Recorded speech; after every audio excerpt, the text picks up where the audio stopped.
কারো প্রয়োজনে আমি কাজে আসছি, এটা মনে হলে আমার ভালো লাগে। মানুষ হয়তো প্রয়োজনের পরে আর মনে রাখতে চায় না, মানুষ স্মরণ করতে চায় না আমি তার প্রয়োজনে কি কি অবদান রেখেছিলাম। মূলত মানুষ ভুলে যেতেই স্বাচ্ছন্দ্য বোধ করে, কারণ কারো ব্রেনই চাপ নিয়ে বাঁচতে চায় না। এমনকি আপনার কাছে সে ঋণী, এই জিনিসটাও সে মনে রাখতে চায় না। কিন্তু পরক্ষণে যখন আপনি ভাববেন একজন মানুষের প্রয়োজন কিংবা কোনো কারণের সহযোগিতার কারণ হতে পেরেছেন, তখন আপনার স্বস্তিবোধ কাজ করবে।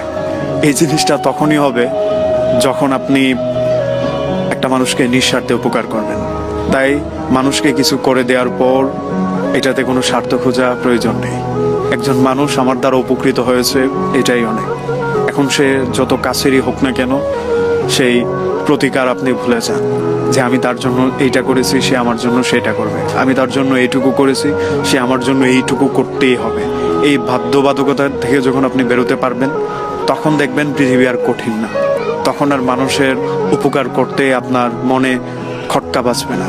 তখন মনে হবে না এই জিনিসটার বদলে আমি এই জিনিসটা চাই, এইটার পরিবর্তে সে আমার জন্য এইটুকু করুক, এইটুকু আমি করেছি সে ওইটুকু করুক।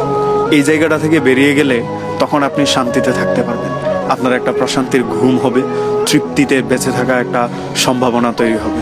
তাই আমি বলি, প্রয়োজনে মানুষের কাজে আসতে পেরেছেন, এটাই অনেক। প্রয়োজনের পরে এসে আপনাকে মনে রাখুক কিংবা আপনার জন্য কিছু করুক, এই জায়গাটা থেকে বেরিয়ে আসুন। এতে আপনার জীবন এবং বেঁচে থাকা অনেক বেশি সহজ হবে।